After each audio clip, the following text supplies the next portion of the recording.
myself. Thank you, Ronnie Osterman, for bringing us through the first couple innings, well, inning plus. But we do have Shun coming in to toe the rubber for the Scots. 2 down runner at second base. Bethel has already crossed for this inning. That pitch is in there for a strike. Shun comes in, a junior, a 5'11" righty from Irvine, Texas.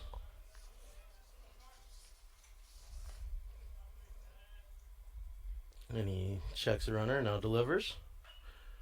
Fouled up in territory. Looks like Tristan Jones can be able, and that'll end the inning. So, looks like they got 4 runs on 3 hits. Doesn't look like there are any errors, 1 left.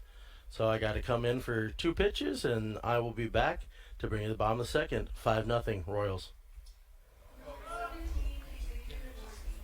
All right, so we're coming back. Mizuno out there, and we will have Xavier Lorty leading off for Bethel, who flew out to center field to end the first inning.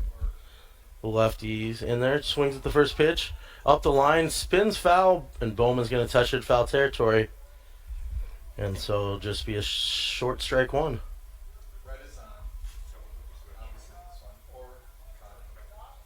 Xavier comes in hitting .275, 14-51, 3 doubles, 1 triple, 3 home runs, and 15 RBIs. 15 RBI leads Bethel in RBI coming in, and he's also tied for the lead in home runs on the team. The next pitch, backdoor slider, catches the corner for strike 2.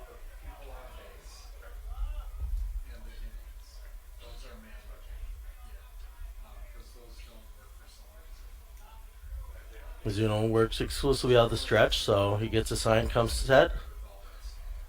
Curveball breaks inside and hits the quad of Xavier, and he'll walk down to first base with the hits batsman to lead off the 3rd inning here.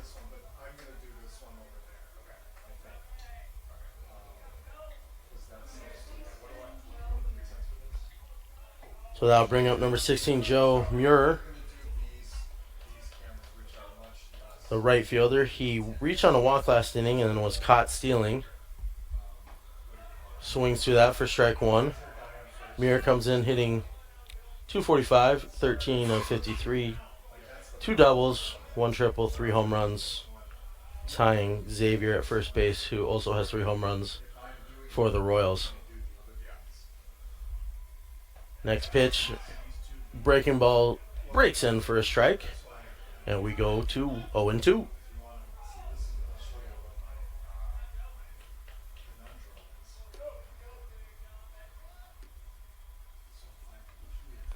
So Mizuno, this one, he pops it up to center.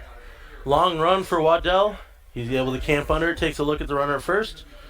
Does a little fake crow hop and then gets it back in for the first out. So a fly out to center is the first out. And that'll bring up Chris Cannon, who also walked last inning. And then he scored later on the double of Zach Thompson.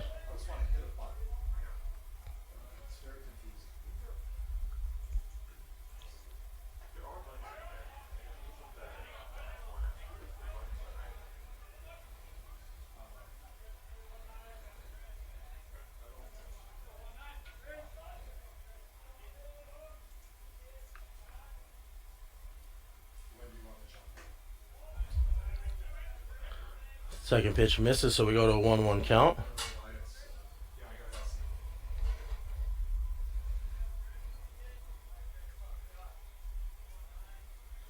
Mizuno comes set, checks the runner first. Not a huge lead over there. And the pitch 0-2 misses up, or excuse me, a 1-1 misses up, so we go to 2-1. Bethel comes in, 15 of 18 on the year on stolen bases. A big thing in our game on Saturday was how much St. Mary's ran. They had already had over 50 attempts on the year. And Caleb Weber, I think it was Caleb, but I know the last name was Weber. He had already, in the game, first game, he had got his 20th successful stolen base of the year. So he has more successful stolen bases than either Bethel or McAllister have attempted on the year for stolen bases. So a little bit different. Probably not seeing as much running here as that one has swung through by Cannon, who I don't think I've given you his stats yet. Chris Cannon comes in hitting 222, 2 for 9 so far this year for Bethel. So not a lot of plate appearances yet. The next pitch, little up and in, as Cannon backs away, and he will walk down to first base. So after that walk, that will put runners on first and second. And I'll bring up Zach Thompson, who did get an RBI double last inning scoring Cannon.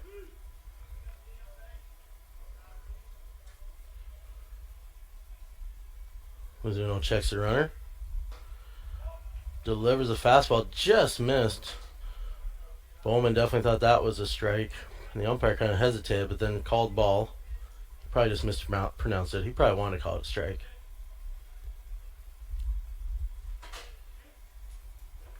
So Mizuno here really just needs to try and, put a 0 up on the board and get the Scots back in there. The Scots threatened last inning, which was great. Unfortunate situation on the runner interference. The umpire saying that he came into the baseline, which negated for sure at least one run and the potential for a really big inning.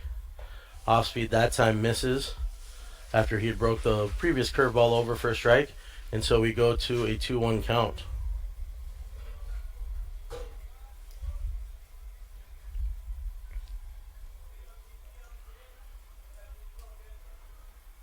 Runners take their lead.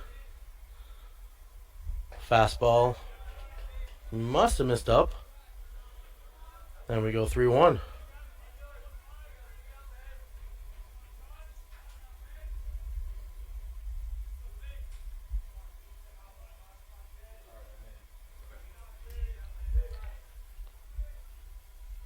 Count, 3-1 pitch on the way.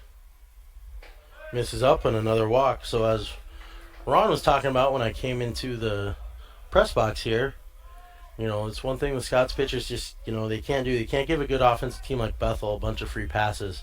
Bethel had a lot of walks, and then, once they get those hits, those doubles, they're scoring 1, 2, 3 runs at a time. So the bases are loaded with 1 out now after the second walk of the inning and third free pass with the hit batsman. That brings up Noah Wenberg, and he takes strike 1. Noah, the catcher for Bethel, walked and scored last inning.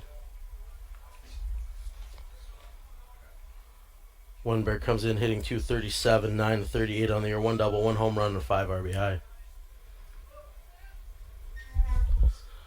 Next pitch, off speed, misses.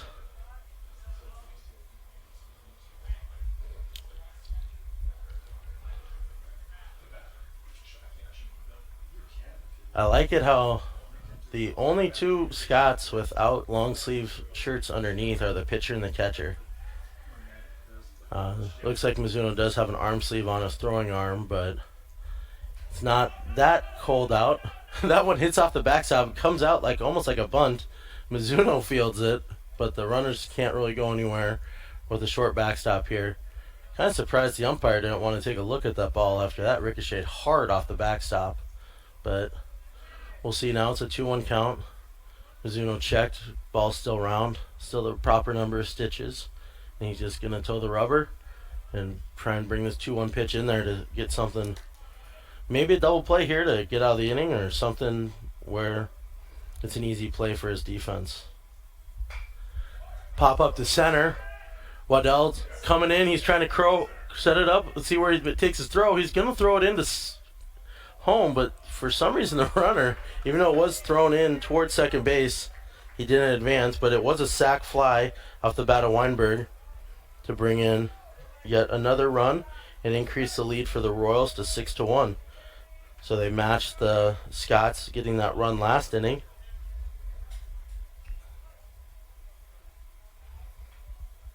But the second out is there. Runners on first and second now. And Mizuno's going to try and finish this one off. Backdoor curveball in their first strike.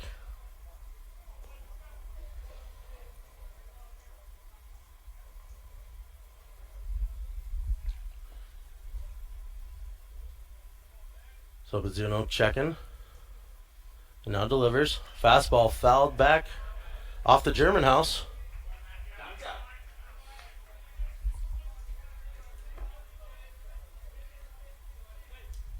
And now Mizuno has an 0-2 count. So Coach Parrington's going to look for Mizuno here to get him a few innings. Unfortunately, Posner wasn't able to go very deep into the game, and so that kind of puts the Scots bullpen in a tough situation here, especially with Game 2 being a 9-inning affair. Going to need some innings out of Mizuno here to hopefully limit the Royals and then give the Scots a chance to get back into the game with their bats. But the 0-2 off speed missed up and away, and so now we go with 1-2. Next pitch is another off speed. Umpire kind of flinched on that one. He's called a few of those backdoor curveballs, but he said that one either stayed up or stayed away, and so we'll go to a 2-2 count.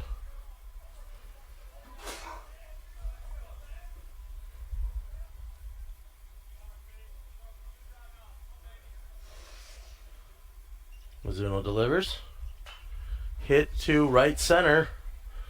Long run, but Waddell gets over and he makes a catch to limit the damage. So Bethel gets 1 run on no hits. No Scott errors and 2 runs left on base. We're going to the bottom of the third. 6-1 Royals.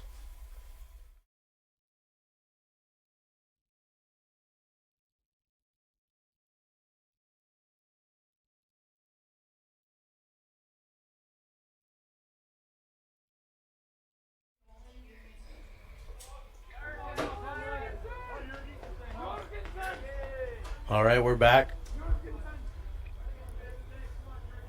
Mizuno again on the hill for the Scots. First pitch in the dirt. Tried to scoop by Bowman, and it got away from him.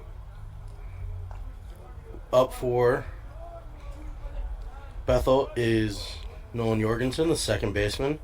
He walked and scored in the first and had a sac fly to center field with an RBI back in the second inning. Next pitch misses, and we go to 2-0.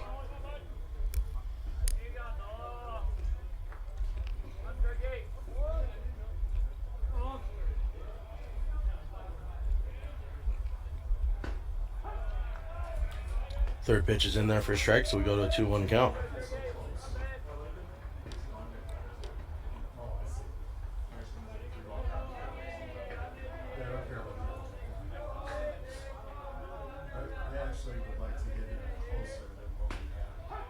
Next pitch is also a strike, and we go to a 2-2 count. So good job by Mizuno coming back, throwing a couple strikes after falling behind 2-0. You see what he can do to continue to limit the Royals. Was able to limit them to 1 last inning after a few guys got on via free passes. This one's hit hard down the left field line, but goes left of the base, so it's going to be a foul ball. We'll stay at 2-2.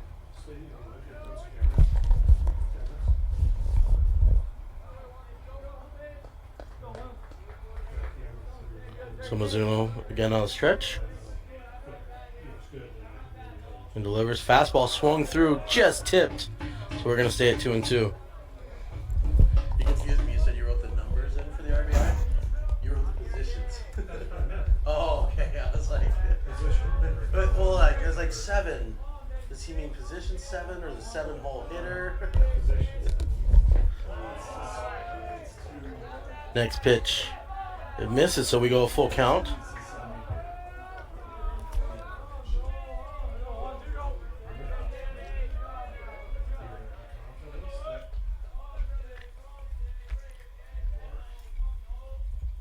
Full count. Check swing, but he didn't go, and the umpire called the ball. So another walk. And this one leads off the 4th inning.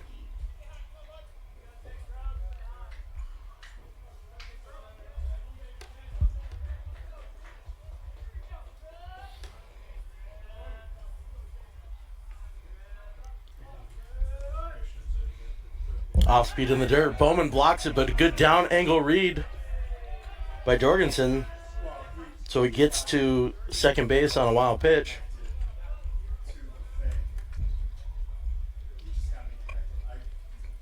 So one thing a lot of college coaches teach is reading that down angle, that pitch out of the pitcher's hand. You know, if you read it in the dirt, even on a perfect block, hop up and throw, most times you're going to be able, if you got a little bit of speed, you're going to be able to get to first or to second base. So Jorgensen did a good job of reading that down angle out of Mizuno's hand, saw it in the dirt, and got to second easily. That pitch, after the wild pitch advancement, was fouled towards the softball field.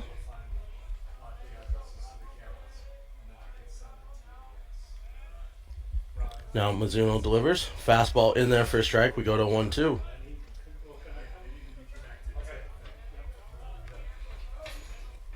So up we have Jordan Krupke. Already has 2 doubles and an RBI.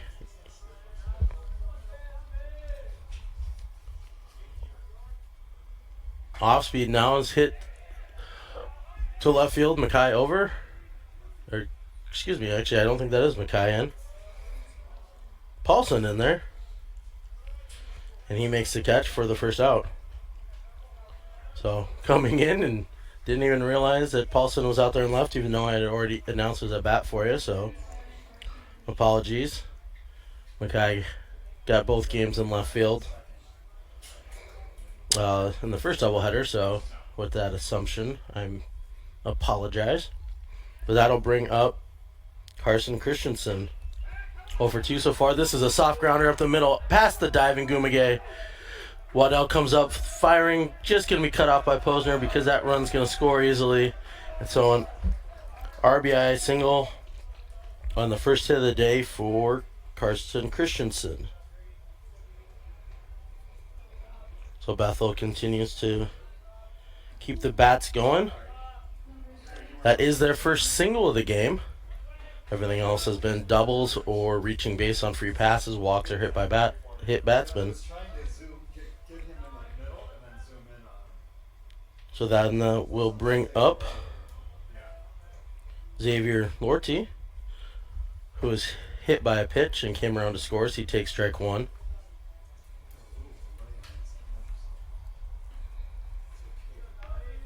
So that run does make it a 7-1 game. Bethel has 7 runs on 5 hits, no errors. McAllister has 1 run on 4 hits and no errors. And have a pitch in there for a strike. So we go to an 0-2 count.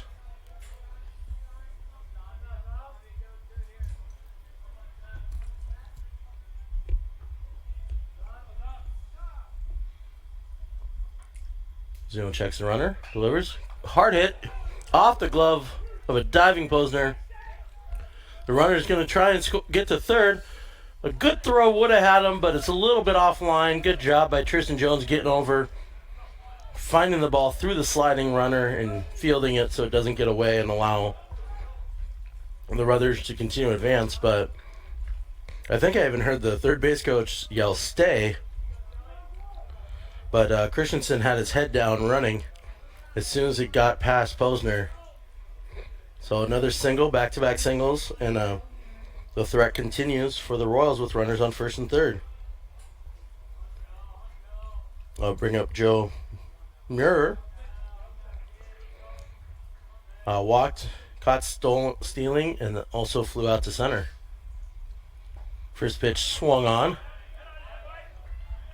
So we go 0-1. So Coach Parrington just has the middle playing normal, double play depth. Tristan Jones is in line with the base at third. And Blanco is holding on the runner at first. Next one's grounded to Tristan Jones. He bobbles it. Only can go to first now and still makes the out. Looks like he was trying to turn his body to throw home because the runner read down or as a contact play on. So as soon as contact was made, the runner at third was going. Jones saw that, tried to turn his body to be able to throw home, and it just kind of bounced off his glove. Once he did that, he realized his only play was at first, so he did a good job of getting the out, but unfortunately, if he would have fielded that cleanly, that runner's dead to rights at home. But Bethel does cross another run on that RBI ground out. And we will bring it up to Chris Cannon, who's walked twice and scored a run.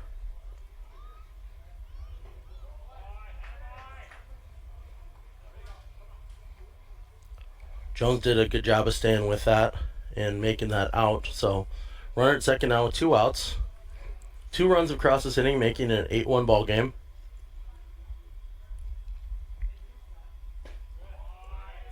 Next pitch misses. Just off the plate, so it goes 2-0.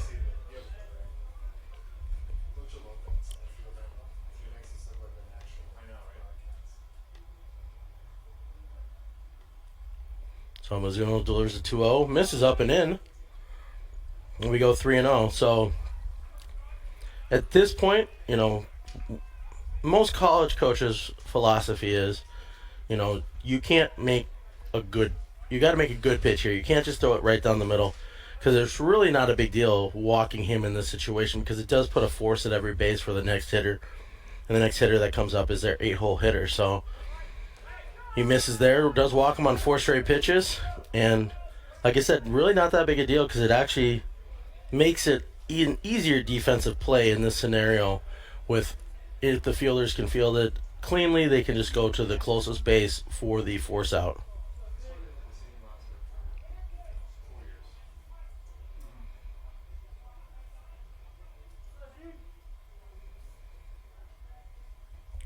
So that does bring up Zach Thompson, the shortstop, who's doubled, scored a run, and walked so far. Does have an RBI. Missed that one. Fastball misses up and in. So we go 1-0.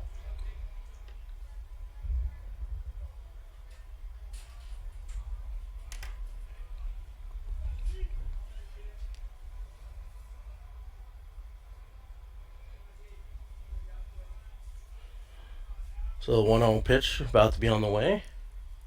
Off speed in the dirt. Bowman gloves it, throws to first base, throws behind, and looks like the runner might have hurt himself sliding back into first. He's holding his left shoulder, so might have jammed it on the bag. I didn't see a lot of contact between Plonko and him, and so might have just dinged it sliding there. But I'll step away real quick, and we'll be back after the coaches see how he's doing.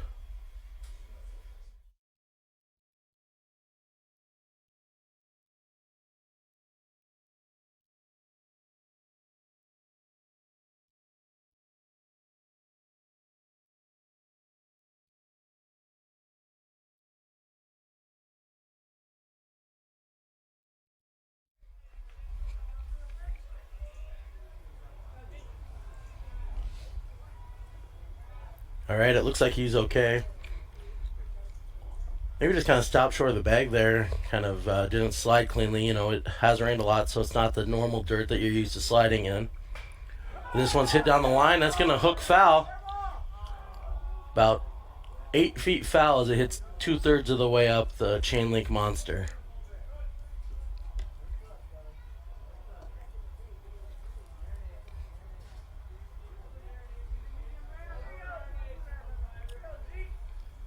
So Thompson made good contact on that one, but a little early on it. Drives it foul. Kicked off one of the poles out there and over towards Paulson and left.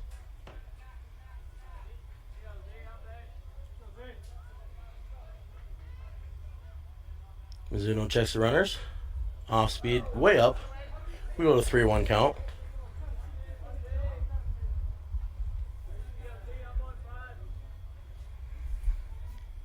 Mizuno's got to bear down now and really make that good pitch here. Can't put another Royal on. Another off speed. Does get that strike there as his hat falls off again. I've noticed that a few times.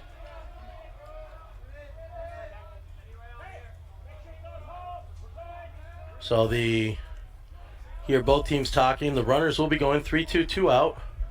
So you can hear the McAllister guys telling them that they're going to have to cross the diamond. So the infielders know that they probably can't get a force out at one of the other bases. Off speed misses and puts him on, and that'll load him up.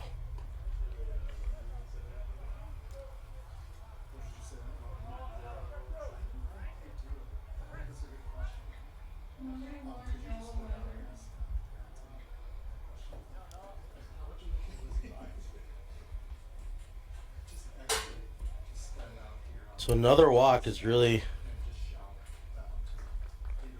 hurting the Scots here. The walks were a big aspect of the first 3 innings as the pitching coach is out there talking to Mizuno. So we have Xavier Lorty at third. He's singled. Joe Muir got that RBI ground out, scoring Christensen. Chris Cannon walked. He's now at second, and then Zach Thompson walked at first. 2 down, and this brings up Weinberg, who walked, scored in the second, and had an RBI sac fly back in the third, all the way last inning. Off speed in there for a strike.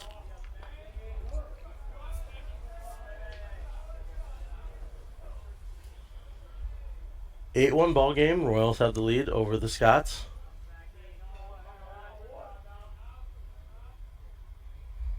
That one's in the dirt. Good job by Bowman blocking that one, keeping the runners in place.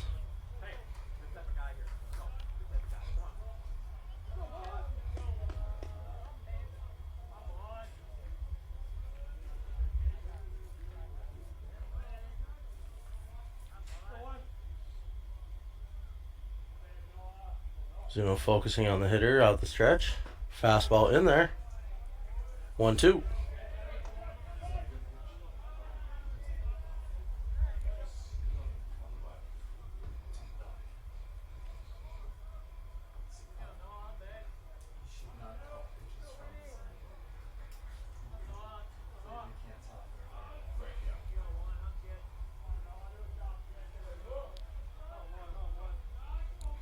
So now the 1-2 pitch is going to be on the way for Mizuno. Hit up the middle, past the second baseman. 1 run is in. Waddell comes up throwing, hits Blanco, and no cut is made, or no throw is made to home, and a 2 RBI single off the bat of Weinberg increases the lead for the Royals.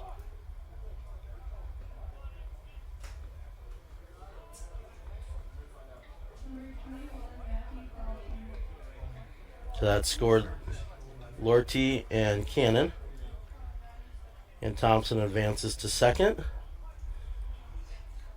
Pitching coach had already came out to talk to Mizuno, so if the coach goes out there again, Scots do need to make a pitching change, but there's no action in the bullpen over there, so this looks like this is Mizuno's to go. The first pitch is fouled hard towards the Bethel dugout and hits the fencing and bounces back towards Mizuno, so the umpire wants him to get a new baseball.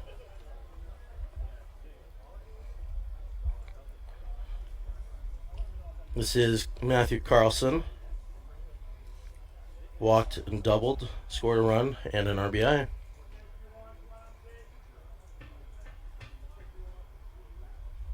Next pitch, he takes, called a strike. Doesn't necessarily agree, but there we go.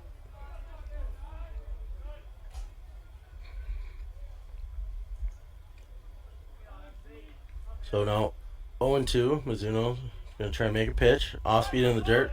Good job blocking by Bowman. The runner at second was trying to read down angle, but he took a second look. He took about 2-3 hard steps after a secondary lead and realized that was a perfect block by Bowman. Basically, you always want to try and block it right back towards the plate so it stays right in front of you, back towards the field of play. And then you have a better chance to come up and field it and make a throw. An off-speed pitch this time is fouled up the first baseline by Carlson. We'll stay at a 1-2 count.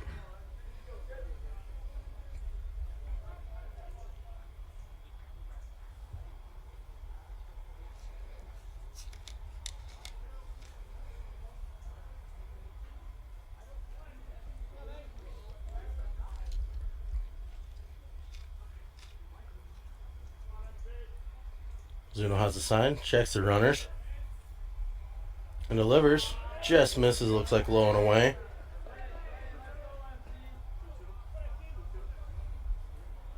Two count. Don't think I brought it to you yet because I don't remember saying it, but Carlson leads the Royals in hitting, coming in hitting 406, 28-69, 6 doubles, 1 triple, 2 home runs, 13 RBIs out of the leadoff spot. That one misses up, so With that, we're going to go to a full count. Again, 2 outs. Runners will be going. You just saw I saw, you may have seen if he was showing third base. The third base coach did the inside move action a pitcher can do, just kind of reminding the pitcher at second or the runner at second to just wait till he's sure the pitcher's going home. This one's popped into shallow left center field. Paulson's over. He calls it off and makes the catch. So that ends the inning, but 4 runs on 3 hits, no errors, 2 runners left on. We're going to the bottom of the 4th. Royals with a 10-1 lead.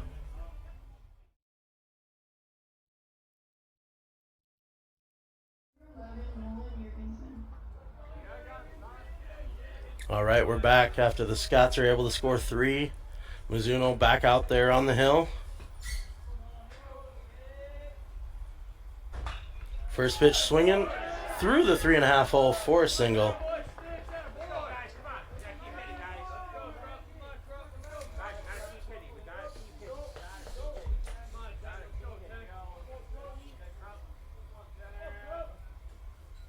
That was Jorgensen with that single for the Royals.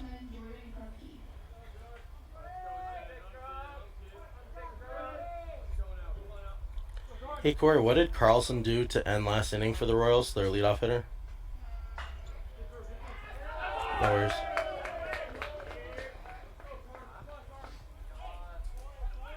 And another single off the bat, this time off of Krupke. So his 3rd hit of the game already.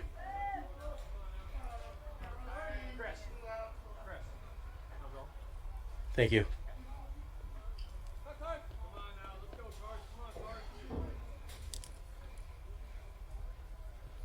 So after back-to-back singles from Jorgensen and Krupke, that brings up Carson Christensen, who's so far 1 for 3 with a run scored and an RBI, or 2 RBIs, as he had an RBI ground out in the first.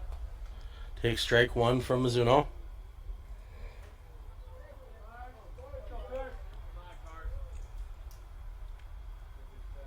Mizuno checks the runners, off speed, swung through.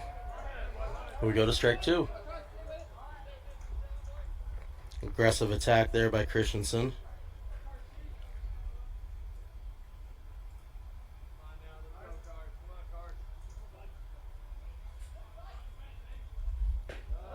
Fastball misses up and away. But the 0-2 count, you want to make a pitch that's competitive but not in the zone. Trying to get a batter to chase or change the eye level some way. That 0-2 you're looking to go high, low, out, soft. So it's something that just makes the batters change up the way they're thinking. This one's in the dirt. Bowman does a good job getting over blocking it, keeping the runners at first and second. Want to keep that force intact with no one out. So we go to a 2-2 count.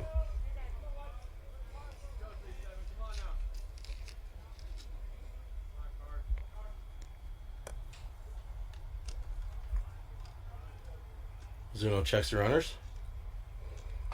And this one's fouled towards the McAllister dugout. A little bit ahead of that one is Christensen.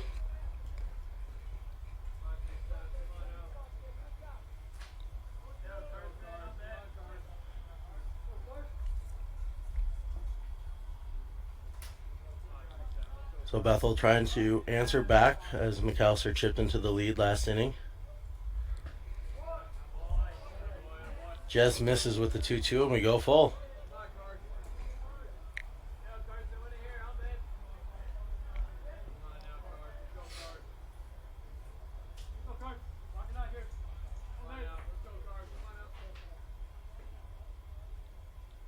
Pitch is delivered. Off speed, lace to right center. That one's down. Nico's over, slips as he's trying to throw. Now he brings it in. One runner's coming in to throw into second. And Christensen's able to slide in with a double. Nico did a great job of cutting that one off. Just as he went to plant to throw into second, just kind of lost his footing just a little bit. But he still made a very strong throw into second. Unfortunately, just that little bit of hesitation probably would have maybe had a chance if with the exact same throw able to get him. Coach Parrington brings the infield in after that RBI double. Third RBI of the day for Christensen.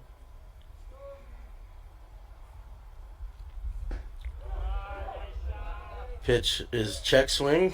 Asked the field ump. He says he did not go. There's no mercy in game one, is there? I do not think so. They would have. Wasn't it 10-1 at the end of the It was, yeah, but it's a 10-run mercy. That one's lined down the line. Line down the right field line. 2 runs are in. Nico did a good job getting over. And with that one, that extends the lead. Bethel, even without an out yet, has already made up those 3 runs that McAllister scored in the bottom of the 4th.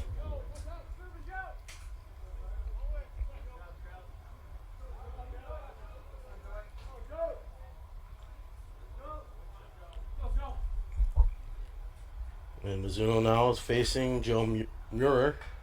Fouled off. I know you didn't see the play. There is no mercy rule. The only reason there isn't the MIAC in game 2 is because they added the 2 extra innings. So I don't think that there is. I never played with one. And we lost some games by 20. And won some by 20. The next pitch is also fouled off. So we go to 0-2 count now on Muir. Good hustle by the third base coach, getting down there to get the foul ball. Flips it to Charlie Burton in the dugout.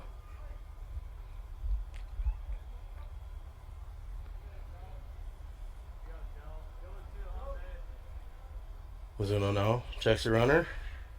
Swung through. Strike 3.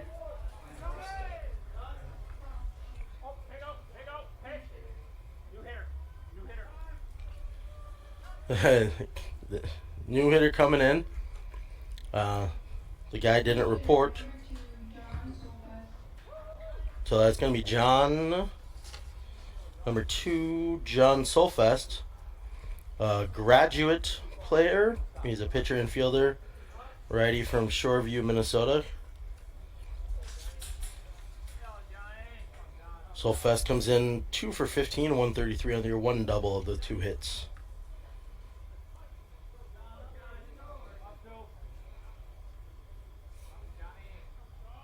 He's replacing Chris Cannon, who walked 3 times and takes strike 1.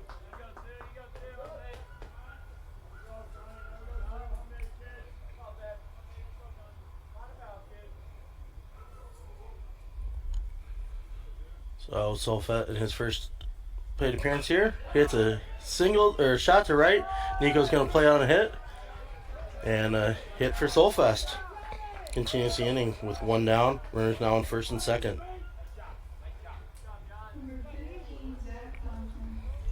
I'll bring up Zach Thompson, the shortstop. 1 for 1, a double, scoring a run, and also 2 walks.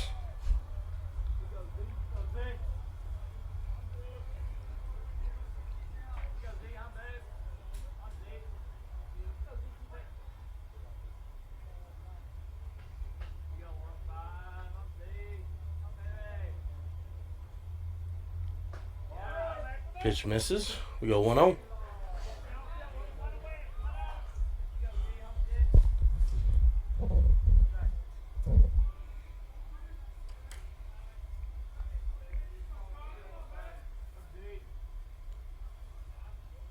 Second pitch is an off speed over the plate for a strike. Still no one working in the bullpen. It's a tough situation for Mizuno, but it is a 9-run game, so Coach Parrington, potentially saving some arms for game 2. But Mizuno has thrown pretty well. He's thrown a lot of strikes, but nice diving play by Gumige. Turns up, fires the second. Unfortunately, just not quite in time, but a great play by Gumige on that shot in the hole. He fielded it, saw he didn't have a play at third, knew he couldn't cross the diamond, fires it over to second, and just not quite in time. But a good play, but either way, an infield single for Zach Thompson, and I'll bring up Noah Weinberg, who is 1 for 1 with a walk, scoring a run, 3 RBIs, and a sac fly.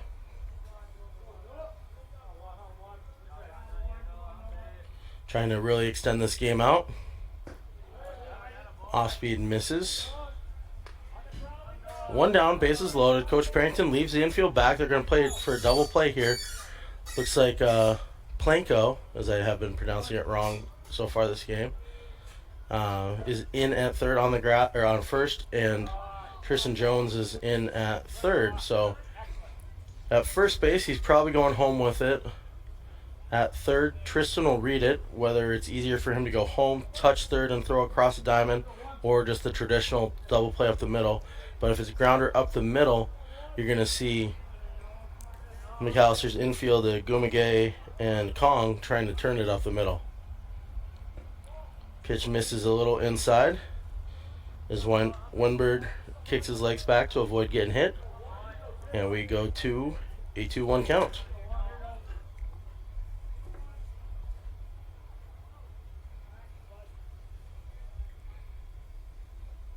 And of course, as I just mentioned about a half minute ago, now McAllister does get someone up in the bullpen. So that one's fouled back. And we're going to go to a 2-2 count.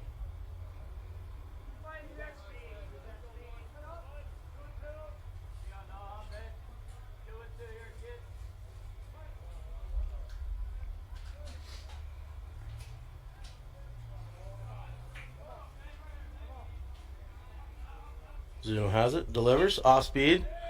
Fly ball in the center field. Everyone's tagging. We're going to see where Waddell's going to throw it. He fields. He comes home with it. Planko cuts it off. Runner scores. Another sack fly.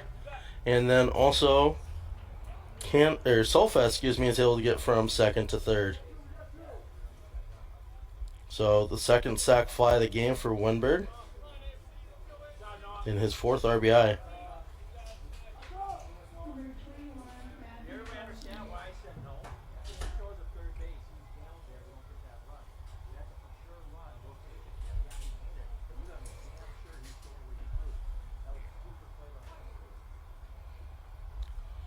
So now it's a 14-4 ball game. Runs first and third, 2 down. Top of the order in Matthew Carlson. So far, Carlson is 1 for 3. Doubled and scored with an RBI in the second, and also walked back in the first. This one's hit hard to right center field. That one's driving the outfielders back. And it is over the fence, onto the football field. Well hit in a 3-run home run for the leadoff hitter, Carlson. That's his 5th at-bat in the first 5 innings of play. Or 5th plate appearance, I should say.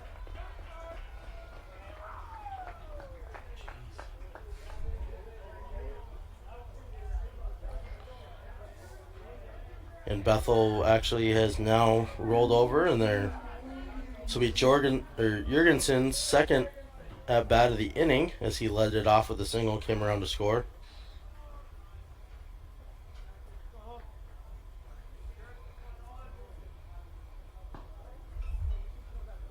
One is low and kicks away from Wingard. So 1-0 now.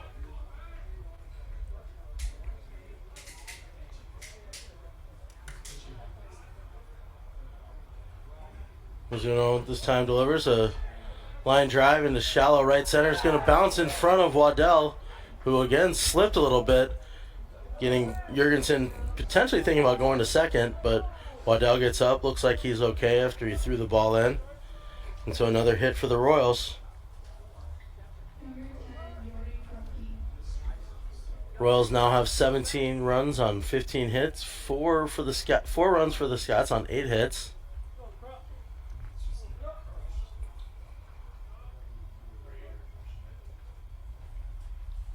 This one is hit again to center field. This time Waddell goes back about 5 steps, camped under, and makes the catch. So that ends the inning. 7 runs on 8 hits.